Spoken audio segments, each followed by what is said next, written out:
If you are a startup looking to grow in Cambridge, the Bradfield Centre offers a range of flexible membership packages which put you in control of your office and home working mix. There's a vibrant, collaborative atmosphere, on-site cafe, plenty of green outside space, and regular member social events. For more information, visit bradfieldcentre.com or call 01223 919 600. Welcome to the Cambridge Tech Podcast, talking all things technology from the heart of the UK's tech capital.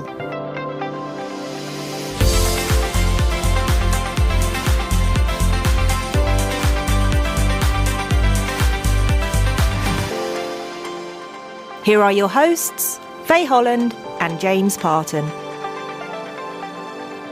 Hello, I'm Faye. Hi, and I'm James. So today we're talking to Ilyas Khan from Quantinuum. It's not rocket science, but it is quantum computing. So I'm hoping to get a really good understanding about what's happening in the industry. It's super hot right now. And I'm definitely interested to find out about Ilyas's journey. In under 10 years, he's made waves in an extremely complex market and has become a great success story, not just for Cambridge, but for the quantum market globally. So let's find out some more.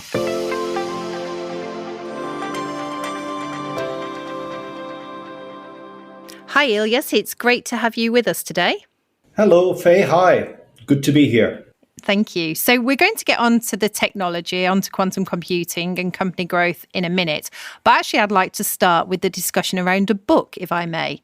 Last month, Quantinuum published a book, Quantum in Pictures, and I'm led to believe, or reliably informed, that you think it's really important that you communicate. You know, it's one of your responsibilities to communicate about the quantum sector to the broader audience.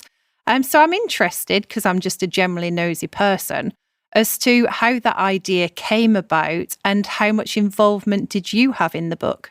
It's really close to my heart, this question of making things accessible. The roots of all of this go back quite a while to about 2009. And it was a confluence of two things that happened. One, I used to be the chairman of the Stephen Hawking Foundation.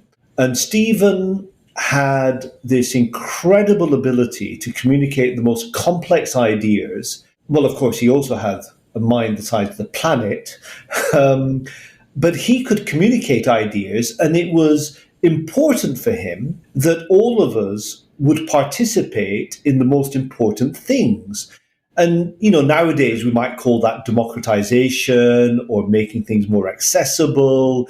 Whatever the terminology, the fact of the matter is he was right. We should not be on the outside looking in. He pointed me to a quote by Carl Sagan, which is that, you know, we live in a complex society. Things are very complicated. The challenge for us is to make sure that we carry everybody with us. And it is possible to do so. These things might be complex, but they're not beyond your and my understanding, not if we try hard. And we try so hard in our society to do things like make money and have fun. And so if we just did a modicum of effort in making things more accessible, we could go a long way. The second bit of this wonderful, amazing, magical innovation, which is called ZX calculus, and it sounds a little bit intimidating, but it's a way of being just as rigorous in maths by using diagrams as it is using obscure notation. And that idea has been around a very long time. Life has changed. There's a before and there's an after. And the Industrial Revolution is the advent of quantum technologies. And it's not as if they're 20, 30, 50 years away. They are relatively soon. They're changing all of our lives. And I think it's important that all of us, you know, wherever we are, whether we're in, I don't know, Calcutta or in Accrington or even Cambridge, we should all have access to understanding what's going on around us. So that's really the background to why this book is just one of the many things that I do and hopefully will continue to do to make things accessible. That's big, grandiose words, isn't it? So Is it because things are coming together, the technology's coming together, the market's coming together? What is the big change that we're expecting, and what is quantum's role? We are capable today of looking at the sweep of human history. And for the first time in human history, nation state after nation state has adopted a national strategic policy on a single technology, which is quantum. Germany has allocated vast amounts of money. America, China, the Netherlands, Spain, France, the United Kingdom, you name it, Japan, country after country has a national legislative and scientific program to commercialise and industrialise a leadership position. People like China have said that they do not want a repeat of the 19th century when they were left behind. This is an industrial revolution, the likes of which we have never seen. Would you be able to bring that to life in terms of the potential applications of quantum, the opportunities that quantum creates? Yes, of course. There are 3 or 4 areas in which the boundary of what can and cannot be done by existing computing will have shifted. One of the most commonly recognized uses of a quantum computer will be in material discovery. The materials that we have created, the computer that we're using today, has been manufactured largely using materials that already exist, and then we've adapted them. However, there are materials that we could create. So, for example, there could be a pharmaceutical application to solve problems that we've not been able to solve for as long as we've been human beings. Oncologies of different types, Alzheimer's, diabetes, things for which we currently don't have solutions. We can treat some of the symptoms, but we don't have fundamental solutions. And it is highly likely now, and pretty much every pharmaceutical company around has accepted, that a quantum computer, when it is fully fault tolerant, and whether you think that's around the corner or whether you think that's 10 years away, there's no question that it will now happen. That computer will be able to create, let's call them tailor-made pharmaceuticals that are not just good at curing human beings of these diseases, but good for individual humans like you and I. This is profound and revolutionary. This has never existed. We as a society spend billions on things that might be curatives, and we typically scratch the surface because this is a hard problem. And when quantum computers were first envisaged, it was for this reason in the 1980s that people thought that a quantum computer would be useful. One of the preoccupations of nation states is cybersecurity. And the fact of the matter is that all of our current cybersecurity is based on what might be deterministic. So you might call it as a deterministic or an algorithmic solution to provide the lock and the key by which we safeguard our data and our communications.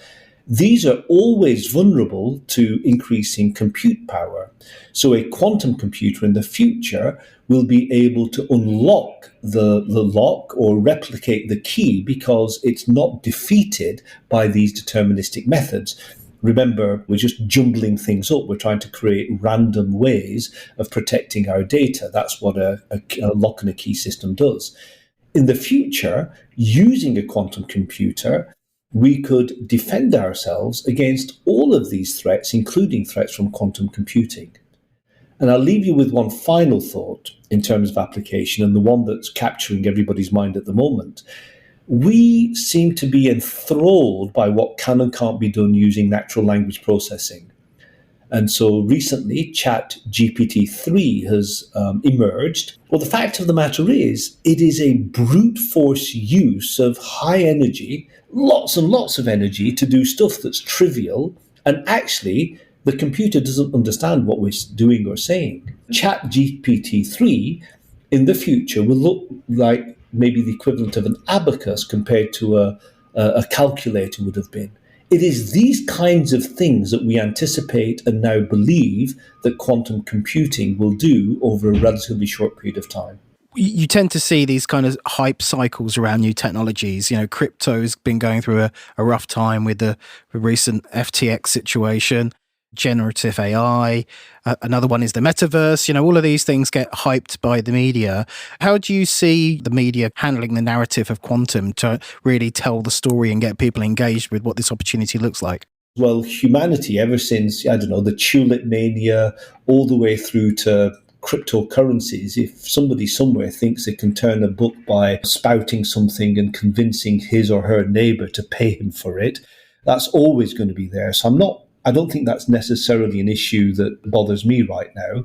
But I think that what will happen, if you ask me to look in the crystal ball, is at some point a quantum computer will do something that hasn't been done by a classical computer. And in my opinion, that's going to be a cybersecurity thing. And that will then catch the mainstream, and that will then start coverage by journalists who are generalists and not specialists. And of course, that's the point that, when we started this conversation about accessibility, I'm hoping that a greater proportion of our population is capable of understanding what we're talking about than is currently the case.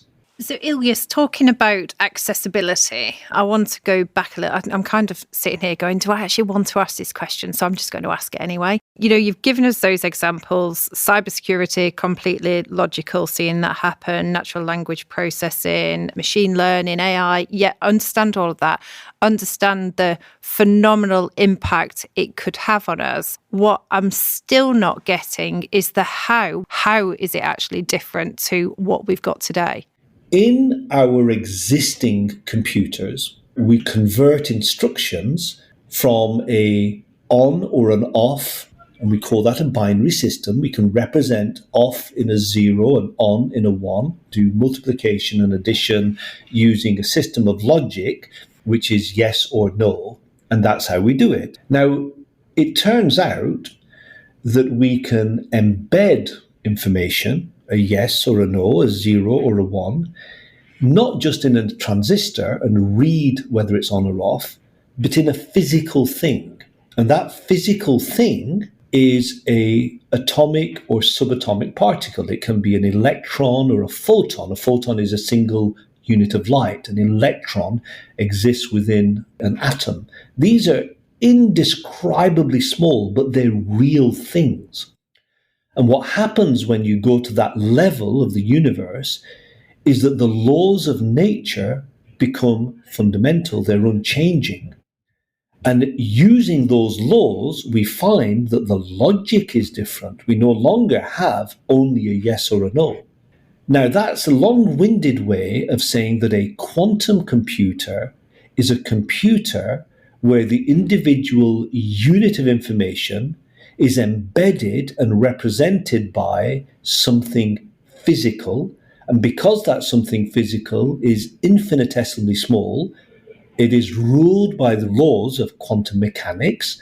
Those laws are different. And because they're different, we've discovered that computers are different. And luckily for us, they're better. I need to go and get the book. I'm the perfect candidate, I think. Thank you, though, for the explanation. It was very clear. I guess a question for me, like any new technology, you need to start to build an ecosystem around it to encourage the adoption. What does that look like in terms of, what's your perspective on how do you go about building an ecosystem around quantum? One of the things that I'd mentioned earlier is that this is a global ecosystem. The genie's out of the bottle. Country after country has got a government-led program. And so in many respects, if you think of lighting a fire, somebody somewhere has got to get that spark. And so the spark for the ecosystem is global and has been led either by government funding or by large organizations investing very large amounts of money to build devices. And that ecosystem now is diverse. It's obviously not as rich and diverse numerically in terms of numbers of companies and organizations and people employed as what might be described as artificial intelligence and tech today, but the amount of money being devoted to it is astronomical. I mean, it is a very, very large amount of money, and it needs to be because these things aren't cheap. Now, particularly in the United States and the United Kingdom and Japan and Germany, which are the four countries that I know about the best, there is an ecosystem that ranges from the supply chain. So when you're building something, you need a supply of things. In 1988 or 89, when the first car phone arrived, regardless of how big it was, somebody somewhere had designed the keyboard, the circuit boards, the network switches. They didn't just happen by magic for the first phone to be around. So we're at that point now, similarly, where the supply chain and people in the supply chain exist, where quantum computers now exist. There are many of them. There are dozens of them all over the world. And people who are programming and creating the middleware, the compilers, the operating systems now exist. And there are also people doing the application side. There are very few fully integrated firms. There are a few. Ours is one. We are the world's largest quantum computing firm. Came to life in Cambridge. We're just one of many firms in the ecosystem. This is early doors, and people like analogies. And I would say that if you've lived through the internet, maybe where in 1994 or 95, the World Wide Web is available. CompuServe is just around the corner. For those of us old enough, we can remember the modem making its squeaking noises when we dialed up. So kind of that's where it was. We certainly couldn't watch movies or send text messages and photographs. That's a reasonable analogy of where we are. I was going on the dot-com boom side of things as well there, thinking because there's so much investment, there's going to be a lot of hits and misses, surely. There's going to be a lot of companies that start doing one thing and then maybe go, or actually maybe that's not the bit of quantum I want to be in, I'm going to move around. Is that already starting to happen? I think that the first globally applicable solution, let's call it a product, I think is something that will happen this year. That's my view.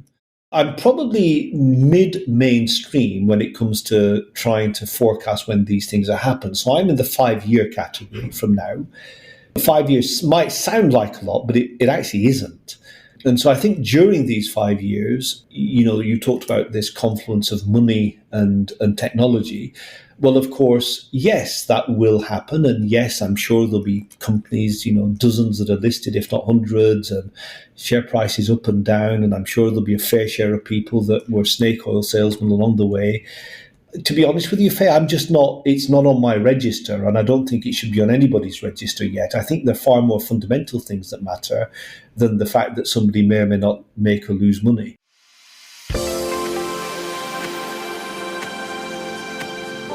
Now the week's Cambridge Tech headlines brought to you by Business Weekly. SoftBank have ended all speculation about the location of Arm's multi-billion-dollar IPO by unveiling 4 Wall Street banks to lead the US float this year. Barclays are among the international banking quartet handpicked to lead the IPO. Also, there's Goldman Sachs, JP Morgan and Mizero are the other 3 said to have been chosen to lead the Nasdaq float. Redgate Software are planning to open a string of additional offices in the United States of America after lighting the touch paper with a new office in the New York metro area. The company says that ambitious plans are already in place with facilities in Illinois and Florida. The DevOps company already has offices in Pasadena and Austin, Texas. In other news, Foresight Group, the private equity and infrastructure investor, have made a multi-million-pound equity investment into Cambronics Limited, a Cambridge-based mobile device management company.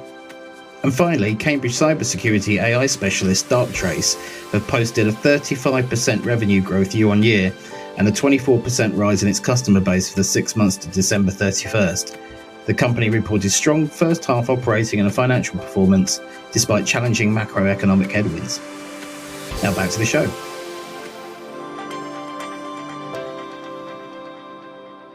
I believe it was founded in 2014 as Cambridge Quantum. Can you talk us through how the company formed and the journey to get to Quantinuum? We came to life in a room 300 square foot at the Cambridge Union Society. I was very much influenced by the idea that quantum computing was going to be for real. It wasn't just a scientific process. and the UK National Quantum Technologies Programme had just come into force, the first one.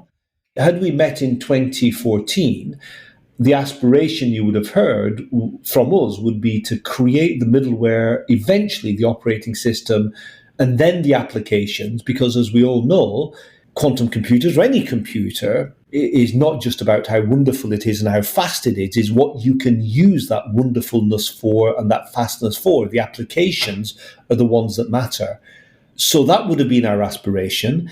And I was going to say also that had we sat down for a cup of coffee or a glass of wine, and you'd have asked me timelines, we would have said, 10 years from now, we think that these things will be commercial. And here we are, not quite 10 years, but our cybersecurity product is this year going to be commercial. And I think that we certainly are the world's leading machine builder. Our machine is the most efficient and the fastest. The accelerated growth probably took place towards the end of 2018, when many, many other quantum computing initiatives started to take off, which is the point about the ecosystem. Many people have asked to buy us over the course of the years, and we have steadfastly refused to be bought. In fact, one of the great things I'm focused on is to show that Cambridge, Britain, but Cambridge can produce a deep science company that can be a world leader and that just doesn't sell out. So our first investor was from JSR. Then we got an investment from IBM. And again, this was an investment from an organization that didn't need to be educated about the technology. There was no guesswork involved. Honeywell then came along a little bit later, and then we merged with Honeywell's quantum hardware business at the end of 2021. And that then led to the change of name from Cambridge Quantum to Quantinuum. And we today have about just over 500 people, and just over half of them are in the United States, and the rest are either in Germany, in Japan, or in the United Kingdom. And of course, Cambridge remains the center of our activities for the middleware, the compiler, and what will later this year be the world's first operating system. One of the things that Cambridge Quantum has done is to show that there's a path from being literally a startup with one or two people to being an organization of scale and size, not just in terms of the way that we raise money, because typically if you're going to raise money, you really want investors whose interests and objectives are aligned with ours. And this is a long-term play. Nobody got rich in Cambridge Quantum overnight. But the other thing is, I think founder-led companies where the founder continues to have a significant shareholding and where you go through all the cycles, and some of the best known examples, of course, are Microsoft and Apple, and there are many, many others. But I think in deep science and in tech, here in the United Kingdom, we either have founders who get diluted down so that they're no longer significant, or because of the way our system works, they sell out and they get rich and buy nice houses in Mallorca, whatever. And I think that in the case of quantum computing, and at least in the case of Cambridge Quantum, one of the things that we can now, with the benefit of hindsight, look at and benefit from is the fact that our early investors were all industrial investors who were aligned, but also as a founder, I've not sold a single share. I don't intend to sell a share for a while. And yes, I have been diluted over the years because other people have invested. My percentage has gone down. But I think it's really interesting when I look at this, and I look at many, many, many other areas where people particularly bemoan, why isn't Britain at the forefront of leading in technology? And I think that there's a lesson in there somewhere. You have to have that alignment of interest, and you can't just have founders who want to sell their shares for pennies more than they come in a year or two or three or four later. I'm in my 8th or 9th year. And that's, I think, what it takes to build these businesses. You need an alignment of interest with industrial partners. So that's something which I think we, have learned obviously from the United States, and we can start to apply here as well. Yeah, I guess it's that need for patient capital, similar, I guess, in the life sciences field, which you don't typically see in the software and computing field. Yeah, I think that's a fair point. In life sciences, though, what tends to happen, and again, this is here in the United Kingdom, it's very rare for a founder to come through in year 8, 9, and 10 with the significant interest that they still have. In early stage businesses, angel and VC investors, because we don't have that depth of infrastructure yet that the US has for deep science, we tend to extract such a large price. The pound of flesh that the investors want is so high that if you've got a group of founders, by the time you've got to round 2, 3, 4, or after the Series A, they're just diluted down.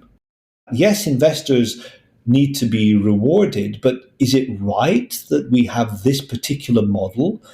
And that, I think, is something which will change, and it is changing in the United Kingdom. I was one of the founders of Accelerate Cambridge, and that was out of the Judge Business School.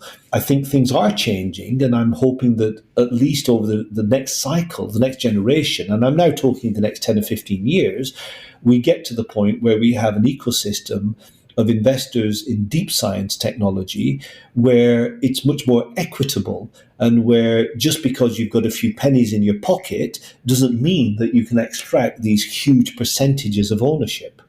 Yeah, and you would hope the Cambridge investment community would understand that more than perhaps any other city in the UK. I'm really curious. I mean, obviously it's a natural byproduct of the interest in the field and the growth and the potential of the business that you're expanding internationally and in the UK. Are you hiring non-technical roles now, or is there a sales kind of organisation, or is it too early for that? Our motto, James, is science-led, enterprise-driven. So we do things at scale. We don't do things for small counterparts. Our clients and our partners are people that are very, very large organizations. So we're science-led, enterprise-driven. So historically, we've been very science-heavy in our recruiting. You would have to look at the next 8 or 9 or 10 companies and add them together to get to where we are in scale. But you're very prescient in your question, because we are now looking at we do have a sales organization. It is expanding. And I would imagine things like legal and finance and marketing. I mean, our website was brochureware until about a year ago. So no bells and whistles. And, I sometimes look at these cryptocurrency type things and their websites, and it's all pizzazz, and I don't know, we're not there yet, but we'll get there. If we have this conversation about a year's time, I would say that the proportion of people that are not scientists or employed as scientists and who are involved in all of the areas that are necessary for an organization to become commercially successful across the world, I think that's what we're now looking at. And that's why we've hired a chief executive who comes from Intel and Micron, and whose P&L was like some ungodly number. I think it was $14 billion. So he knows what big looks like. That's really, really interesting. I mean, it's fascinating to have a conversation at this kind of point in the industry.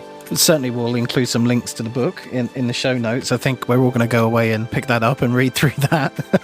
We want to thank you for taking the time to come onto the show as well. Very much appreciated.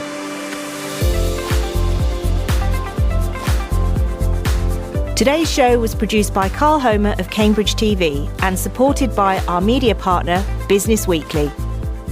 The Cambridge Tech Podcast is available on all major podcast platforms and on cambridgetechpodcast.com. If you've enjoyed this podcast, please give it a 5-star review. It will really help others discover the show.